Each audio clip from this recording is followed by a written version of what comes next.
주님의 부활을 기다리는 복된 사순시기의 막바지에 서양의 미술 작품을 통해 예수님의 마음에 더욱 다가가 보고자 합니다. 우리가 이 그림을 보는 것은 단순히 미술 작품을 통하여 어떤 정보를 얻기 위함이 아니라 우리의 신심 생활에 도움이 되는 만큼 기도에 활용하기 위함입니다. 우리의 기도 생활이 그러한 것처럼 눈에 보이는 것에 매몰되기보다 우리를 사랑하시고 모든 것을 내어주신 예수님의 마음에 더욱 다가갈 수 있기를 주님께 청해봅니다. 첫 번째는 우리에게 잘 알려진 피에타입니다. 성모님께서 십자가에서 끌어내려진 아들을 안고 계십니다. 이 피에타상은 우리가 잘 아는 미켈란젤로의 피에타만큼 그리 아름답지는 않습니다. 나무를 조각한 솜씨는 투박하고 인체 비례도 좀 어색합니다. 성모님의 얼굴과 표정은 너무나 일그러져 있고 예수님의 몸은 정말 볼품이 없어 혐오스럽기까지 합니다. 우리가 상상하고 이미 많이 보았던 피에타의 아름다운 모습이 아니지요. 그러나 이 이미지를 마음에 지니고 기도를 한다고 생각해보면 어떨까요? 사람들은 이제 막 십자가 위에서 숨을 거둔 아들의 몸에서 못을 뽑아내고 그 몸을 십자가 밑으로 내려보냅니다. 먼 발치에서 모든 것을 지켜보던 어머니는 이제야 다가가 숨이 떠나간 아들의 몸을 안아봅니다. 아직 떼어내지 못한 가시관과 몸 이곳저곳에서 쏟아져 나오는 피, 숨이 넘어가 뒤로 젖혀진 아들의 머리를 안고 어머니는 망연자실한 눈빛으로 허공을 바라봅니다. 기나긴 순환을 다 받고 숨이 넘어간 아들과 이 세상의 슬픔을 모두 껴안은 듯한 어머니의 모습은 미켈란젤로의 아름다움보다 이 사진 속 피에타와 더 가깝지 않나요? 아주 투박하게 구분해서 이야기하면 지금 보고 계신 피에타는 신심 이미지라고 이야기할 수 있습니다. 다른 성미술과 달리 신심 이미지들은 오직 기도를 하는 데 도움이 되는 이유로 제작되었습니다.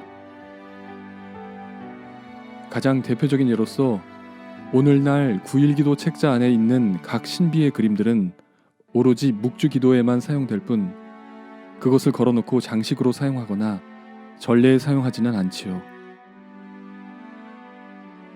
성당을 장식하는 미술이 공적 공간에 놓여 전례를 보조하고 성서 내용을 전달하는 역할을 하는 것과는 달리 신심 이미지들은 개인의 사적 공간 안에서 오로지 기도하는 데 이용되며 그렇기 때문에 그 크기도 작습니다.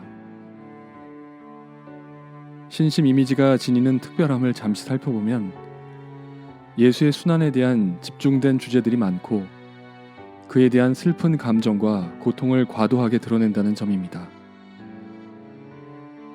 당시의 기도자 혹은 관람자들은 예수의 순환에 머물며 그의 고통에 함께하길 원했고 그림 안에서 극한의 고통으로 슬퍼하는 예수님을 마주하며 공감하고자 하였습니다. 그리고 순환의 줄거리를 설명하는 것이 아닌 바라보자마자 그 심상을 곧바로 알아차릴 수 있는 극적인 장면들로 구성되었지요. 그 대표적인 예가 바로 사진의 피에타입니다. 피에타라는 주제는 1300년경 독일 지역에서 제작된 저녁 기도를 위한 개인 기도상에서부터 그 기원을 찾습니다. 지금 보시는 이 피에타는 작품이 지니는 아름다움보다 그로부터 드러나는 예수님의 고통과 성모님의 슬픔에 공감할 수 있도록 우리를 안내합니다.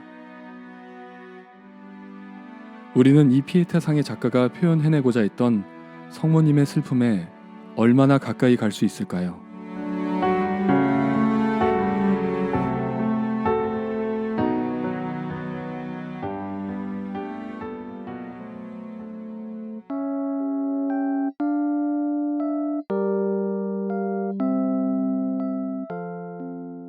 두 번째로 살펴볼 주제는 고통의 사람입니다. 고통의 사람이라는 제목은 이사야서 53장 3절에서 차용하였습니다. 아시다시피 이 성경 구절은 우리에게 아주 친숙한 사순 시기마다 미사에서 독서로 듣게 되는 주님의 종의 노래이지요. 성경 구절을 읽어보겠습니다. 사람들에게 멸시받고 배척받은 그는 고통의 사람, 병고에 익숙한 이였다. 남들이 그를 보고 얼굴을 가릴 만큼 그는 멸시만 받았으며 우리도 그를 대수롭지 않게 여겼다. 그렇지만 그는 우리의 병고를 메고 갔으며 우리 고통을 짊어졌다. 그런데 우리는 그를 벌받은 자, 하느님께 매맞은 자, 천대받은 자로 여겼다. 그러나 그가 찔린 것은 우리의 악행 때문이고 그가 으스러진 것은 우리의 죄악 때문이다. 우리의 평화를 위하여 그가 징벌을 받았고 그의 상처로 우리는 나았다. 그림을 보겠습니다. 면류관을 쓰시고 양 손과 옆구리에 못자국이 있는 예수님께서 우리를 바라보고 있습니다. 순환에 힘든 숨을 내쉬고 계신 듯합니다. 앞서 본 피에타와 마찬가지로 고통의 사람 또한 신약 성경의 내용을 기반으로 하지만 정확히는 성경의 특정한 장면을 묘사하고 있지는 않습니다. 우리가 알고 있듯이 이미 손에 못자국을 지니신 예수님께서 순환의 모습으로 사람들 앞에 서신 장면은 복음서의 내용 안에는 없습니다. 만약에 이 장면을 성경 안의 이야기로 이해하려면 예수님께서 십자가에 못 박히셨다가 다시 내려오셔서 우리 앞에 나타나신 뒤에 돌아가셔야 하겠지요. 그렇다고 면류관을 쓰시고 고통스러워하시는 예수님의 모습을 부활하신 예수님으로 이해할 수도 없습니다. 그러므로 순환의 고통 중에 양 손과 옆구리의 상처를 드러내며 우리 앞에 서 계신 예수님의 모습은 사실 화가의 상상을 통해 구성된 모습입니다. 그러므로 이 그림의 목적은 예수님이 받으신 전체 순환의 줄거리를 따라가는 것이 아니라 이사야서가 언급하고 있는 대로 우리의 죄악 때문에 대신 징벌을 받으신 예수님의 얼굴을 직접 대면하는 것입니다.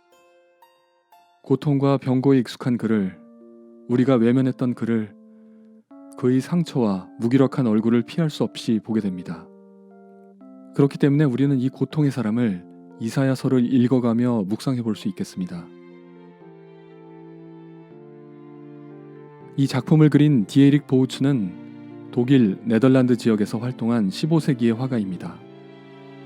이 당시 이 지역의 대가들인 얀 반 아이크와 로이에르 판 데어 베이든의 영향을 많이 받았습니다. 길게 늘어뜨린 신체와 섬세하고 사실적인 몸의 묘사가 그의 장기입니다. 예수님 어깨에 걸친 망토의 표현은 그 천의 고급스러움을 드러내며 그 접힘과 구김의 묘사는 화가의 솜씨를 드러냅니다. 대리석과 같이 하얀 예수님의 몸과 대비된 머리, 수염, 땀의 사실적인 묘사는 실제 기진맥진하여 쓰러질 것 같은 한 사람을 마주보고 있는 듯한 착각이 들게 합니다. 그 손과 옆구리에 아직도 깊이 패인 상처는 멸시받고 배척받은 그 사람이 나를 위해 어떤 병고를 지고 갔을지를 감각적으로 또 감정적으로 공감하도록 초대합니다. 물론 이 작품을 통해 보아야 할 것은 예수님의 신체적인 고통 그 자체가 아닐 것입니다. 우리의 상처를 치유하시고 우리에게 평화를 주고자 고통의 길을 걸었던 그분을 우리는 어떻게 외면하고 얼마나 대수롭지 않게 생각했는지 돌아보게 됩니다. 우리는 이 고통의 사람이 걷는 길에서 무엇을 함께 할 수 있겠습니까?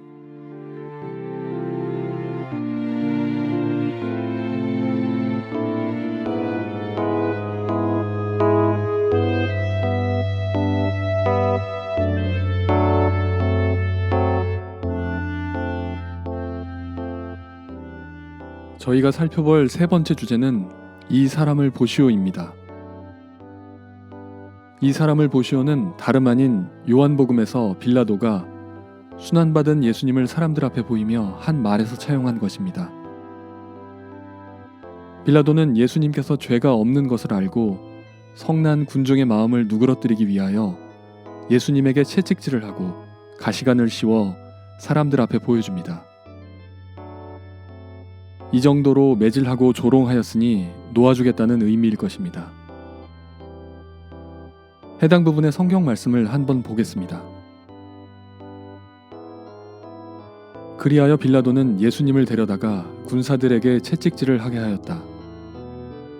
군사들은 또 가시나무로 관을 엮어 예수님 머리에 씌우고 자주색 옷을 입히고 나서 그분께 다가가 유다인들의 임금님 만세 하며 그분의 뺨을 쳐댔다. 그리고 예수님께서 가시나무 관을 쓰시고 자주색 옷을 입으신 채 밖으로 나오셨다. 그러자 빌라도가 그들에게 자, 이 사람이요 하고 말하였다.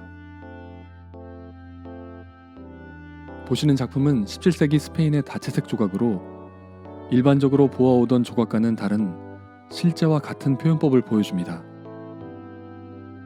백화점에서 보는 마네킹과 비슷하면서도 그보다 더 실제 사람 같지요. 어쨌든 이 조각은 요한복음에서 이야기하는 내용들을 상세하게 묘사하고 있습니다. 군사들이 채찍질한 상처, 가시관에 찔린 상처와 거기서 흐르는 피, 그리고 로마 병사들이 때려서 생긴 뺨과 눈의 멍등을 볼 수 있습니다. 빌라도가 죄 없음을 알리기 위해 보여준 예수님의 모습에서 사람들은 더욱 흥분하여 십자가에 못 박으시오 라고 외칩니다.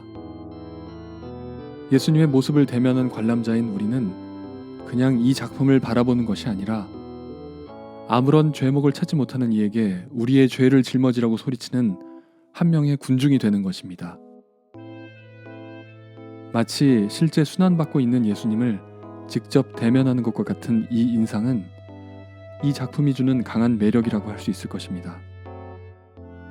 전에 보았던 고통의 사람과 형태적으로는 유사하지만 이 사람을 보시오는 실제 성경의 스토리를 따라가며 곧 받으시게 될 십자가형의 인간적 긴장을 보여준다는 측면에서 고통의 사람과는 또 다른 의미를 지닙니다.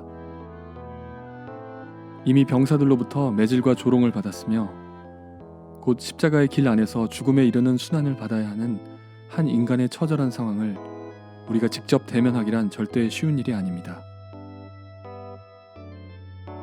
스페인 다채색 조각은 심지가 되는 나무 기둥에 필요한 재료들을 붙여가며 만드는 방식으로 제작됩니다. 도자기에 색을 입히는 채색 방식이 발달했던 스페인은 이러한 기법을 나무 조각에도 적용하는데 악교와 금박 등을 사용하여 실제 사람의 살갗이나 옷의 질감 등을 표현해냅니다. 눈동자는 안쪽에서 유리를 채색하여 붙이고 눈물이나 땀 등도 그들만의 방식으로 사실적으로 나타내었습니다. 이러한 다채색 조각은 슬픔의 성모, 예수의 죽음, 피에타와 같은 순환을 나타내는 모습으로 다양하게 제작됩니다. 이 작품들은 성주간의 다른 조각상과 함께 성당으로부터 시작하여 마을 전체를 이동하며 십자가의 길을 걷는 예수님을 더욱 생동감 있게 보도록 도와줍니다. 마지막으로 앞서 성경 안에서 빌라도의 말을 다시 한번 되새겨 보겠습니다. 보시오, 내가 저 사람을 여러분 앞으로 데리고 나오겠소. 내가 저 사람에게서 아무런 죄도 찾지 못하였다는 것을 여러분도 알라는 것이오.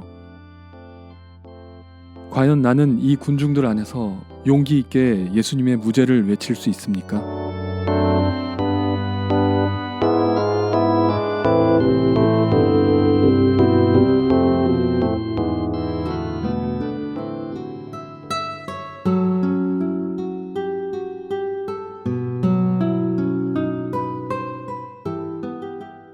다음은 저희가 마지막으로 볼 그림입니다.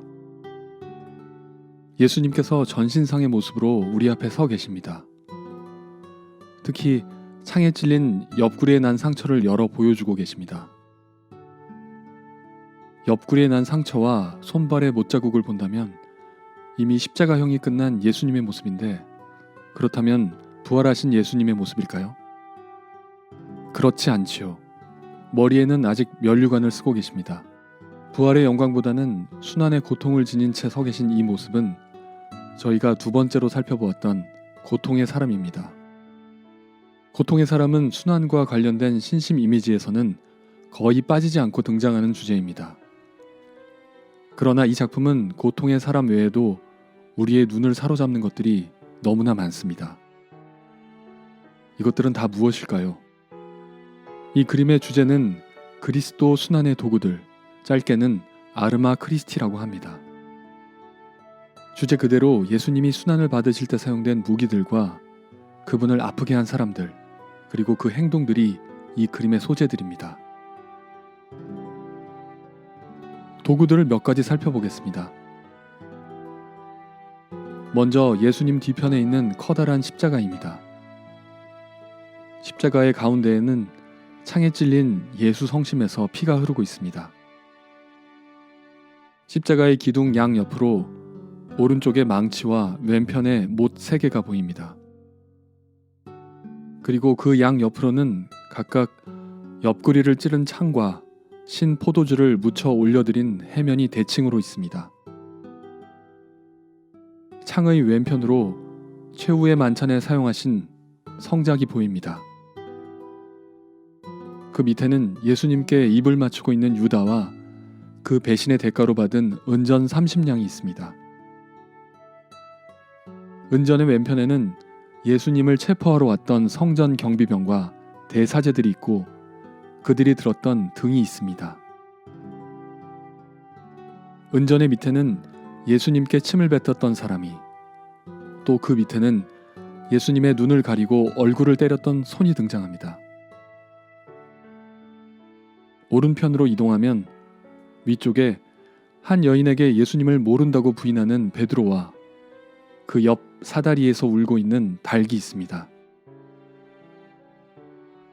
이 밖에도 예수님 뒤편 석관이 있고 석관의 오른편에 걸쳐진 예수님의 옷과 그 위에는 병사들이 제비를 뽑을 때 사용한 주사위 3개가 올려져 있습니다. 석관의 왼편에는 예수님의 시신을 감쌌던 아마포가 걸쳐 있습니다. 바닥에는 예수님을 때릴 때 사용했던 채찍과 갈대가, 그리고 예수님의 시신에 발랐던 향유 단지 3개가 보입니다. 가운데에는 예수님이 부활로서 이겨내신 우리 인간 죽음의 상징인 두개골이 놓입니다. 아르마 크리스티가 언제부터 그려졌는지는 정확히 알 수 없습니다만 독일 지역의 필사본 기도서에서 12세기부터 등장한다고 알려져 있습니다. 10세기경부터 십자군 전장의 전리품들이 예루살렘과 비잔틴 제국에서 유럽으로 도착하였는데 이것들은 예수님 몸에 직접 닿았다는 신비성과 함께 성물로 경배되면서 또한 예수님의 순환과 연계되어 기도를 위한 이미지들로 그려지게 됩니다. 각 도구들이 예수님을 공격하는 데 쓰였다는 것에 대해서 그 순환의 고통을 함께하면서도 그것이 예수님의 몸에 닿았던 성물임을 인식하고 있습니다. 즉 예수님과 더욱 가까워지고자 하는 열망이 특정 사물들에 대한 경배로까지 이어지고 그림으로 그려지게 된 것이죠. 대중의 신심 안에서 처음에는 이러한 도구들만 등장하는 이미지들이 유행하다가 오늘 보시는 그림처럼 고통의 사람과 주제가 병합되어 나타나는 경우도 많아집니다. 이 그림을 그린 고스윈 판데어베이든은 15세기의 거장 로이에르 판데어베이든의 손자인 것과 안트베르펜을 중심으로 활동한 것 외에는 특별히 알려진 것이 없습니다. 예수님의 고통을 극적으로 드러내지는 않았지만 순환의 도구들을 금박의 배경 위에 유기적인 위치에 배치하였으며 예수님의 신체 표현과 석관에 걸친 옷의 구김 등의 묘사에서 그 당시 특유의 사실주의를 엿볼 수 있습니다.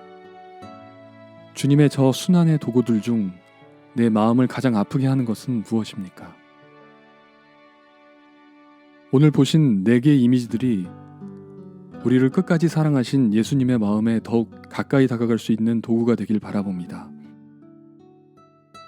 그 사랑의 빛 안에서만이 우리는 우리 스스로를 돌아볼 수 있는 것이 아닌가 싶습니다. 복된 돌아봄의 은총이 남은 사순 시기에 함께 하시길 바라봅니다.